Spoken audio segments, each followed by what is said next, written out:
James Joyce, Dubliners, Eveline. She sat at the window, watching the evening invade the avenue. Her head was leaning against the window curtain, and in her nostrils was the odour of dusty cretonne. She was tired. Few people passed. The man out of the last house passed on his way home. She heard his footsteps clacking along the concrete pavement, and afterwards crunching on the cinder path before the new red houses. One time there used to be a field there in which they used to play every evening, with other people's children. Then the man from the Belfast bought the field and built houses on it, not like their little brown houses, but bright brick houses with shining roofs. The children of the avenue used to play together in that field. The Devines, the Waters, the Dunns, little Keogh the cripple, and she and her brother and sisters. Ernest, however, never played. He was too grown up. Her father used to often hunt them in out of the field with his blackthorn stick, but usually little Keogh used to keep the mix and call out for her when she saw her father coming. Still, they seemed to have been rather happy then. Her father was not so bad then, and besides, her mother was alive. That was a long time ago. She and her brothers and sisters were all grown up. Her mother was dead.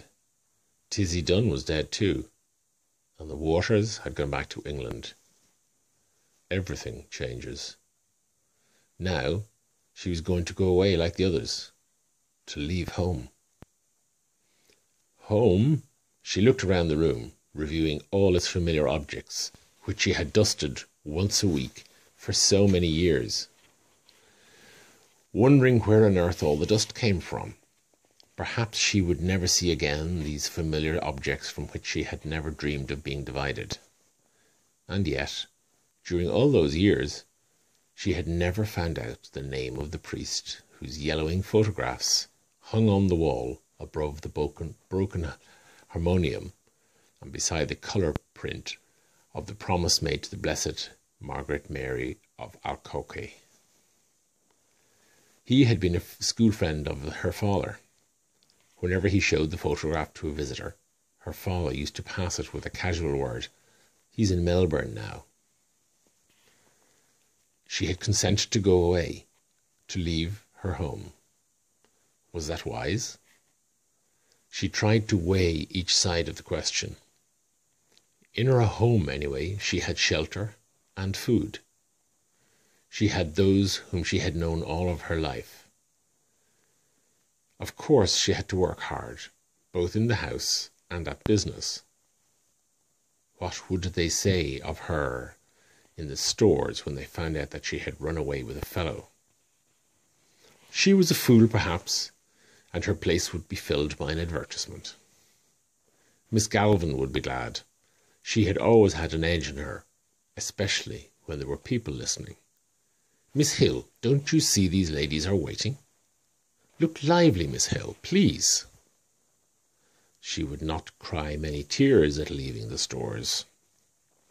But in her new home, in a distant, unknown country, it would not be like that. She would be married. She, Eveline. People would treat her with respect then. She would not be treated as her mother had been. Even now, though she was over 19, she sometimes felt herself in danger of her father's violence. She knew it was that had given her palpitations. When they were growing up, he had never gone for her, like he used to go for Harry and Ernest, because she was a girl. But latterly he'd begun to threaten her and say that he would do to her only for her dead mother's sake. And now she had nobody to protect her. Ernest was dead, and Harry, who was in the church decorating business, was nearly always down somewhere in the country. Besides, invariably, squabble for money on Saturday nights had begun to weary her unspeakably. She gave her entire wages, 7 shillings, and Harry always sent up what he could, but the trouble was to get any money from her father.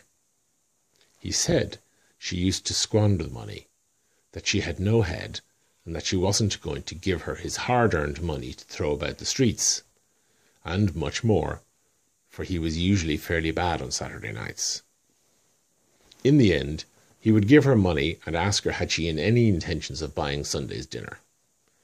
Then she had to rush out quickly, and she could do her marketing. Holding her black leather purse tightly in her hand, she elbowed her way through the crowds, and returning home late under her load of provisions. She had hard work to keep the house together, and to see that the 2 young children who had been left in her charge went to school regularly and got their meals regularly. It was hard work, a hard life. But now that she was about to leave, she did not find it a wholly undesirable life. She was about to explore another life with Frank. Frank was very kind, manly, open-hearted. She was to go away with him by the night boat, to be his wife and to live with him in Buenos Aires, where he had a home waiting for her. How well she remembered the first time she had seen him. He was lodging in a house on the main road where she used to visit. It seemed a few weeks ago. He was standing at the gate, his peaked cap pushed back on his head, and his hair tumbled forward over a face of bronze. Then they had come to know one another. He used to meet her outside the stores every evening and see her home. He took her to see Bohemian Girl, and she felt elated as she sat in an unaccustomed part of the theatre with him. He was awfully fond of music and sang a little. People knew that they were courting, and when he sang about the lass that loves a sailor, she always felt pleasantly confused. He used to call her Poppins out of fun. First of all, it had been an excitement for her to have a fellow, and then she had begun to like him. He had tales of distant countries. He had started as a deck boy at £1 a month ship on the Allen line going out to Canada. He told her the names of the ships that he had been on and the names of the different services. He had sailed through the Straits of Magellan, and he had told stories of the terrible Patagonians. He had fallen on his feet in Buenos Aires, he had said, and he had come over to the old country just for a holiday. Of course, her father had found out the affair and had forbidden her to have anything to do with him. I know these sailors chaps, he said. One day he had quarrelled with Frank, and after that she had to meet her lover secretly. The evening deepened on the avenue. The white of 2 letters on her lap grew indistinct. One was to Harry, the other one to her father. Ernest had been her favourite, but she had liked Harry too. Her father was becoming old lately. She noticed he would miss her. Sometimes he could be very nice.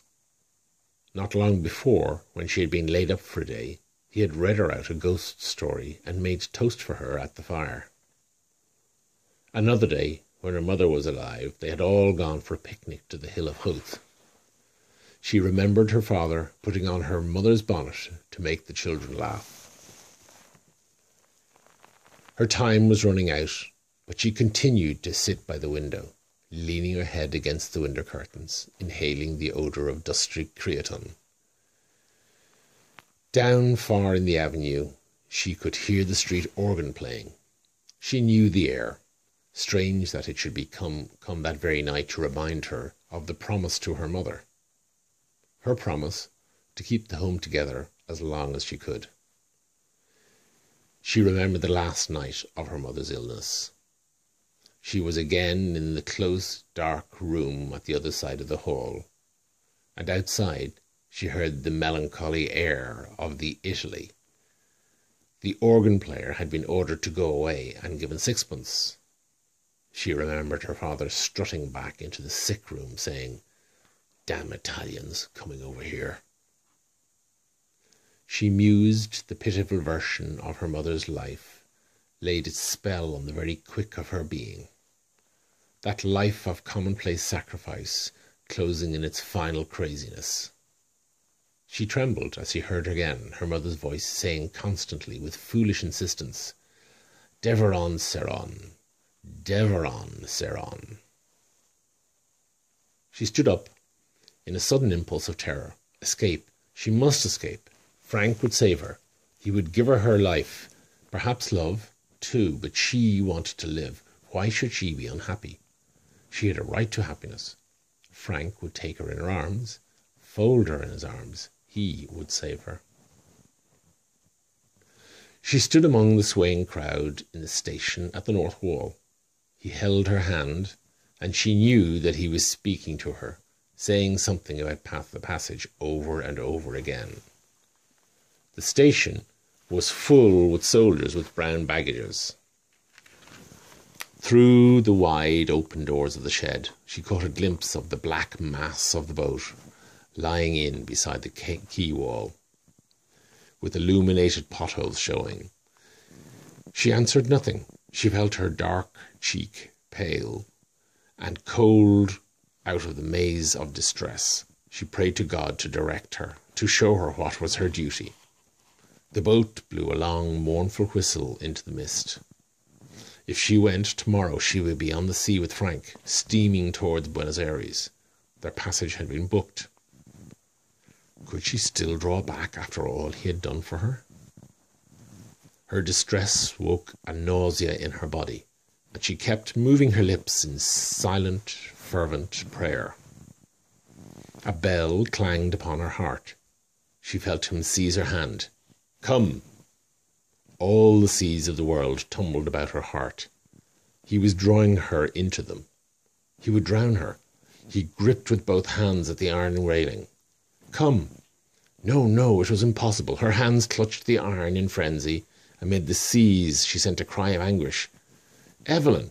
Evie!" He rushed beyond the barrier and called her to follow. He was shouted at to go on, but he still called to her. She set her white face to him, passive like a helpless animal.